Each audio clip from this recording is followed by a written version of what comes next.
In this video, I will guide you on how to fix X timeline not loading or showing tweets. The first step is to check your internet connection. For that, open your settings, then go to connections. Here, tap on Wi-Fi. Now tap on this gear icon. Then tap on the forget option over here.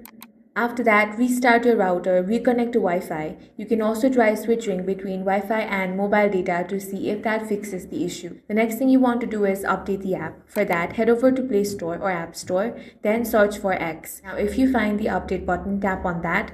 Updating the app can fix bugs that causes loading problems. Next thing you want to do is tap and hold on the X app, then tap on this app info icon, which will take you to settings. Here you want to tap on the force stop option, then confirm this. While you're in your settings, you want to tap on the storage option. Here tap on clear cache. Once you do that, open X and check if your problem is fixed. If not, then you want to open any web browser. Here type X server status or X down and then go to the website such as down Detector. Here check if there is an outage. If there is, you will need to wait until the issue is fixed on their end. That's all for this video. If you found it useful, make sure to hit the like button and subscribe for more videos like this.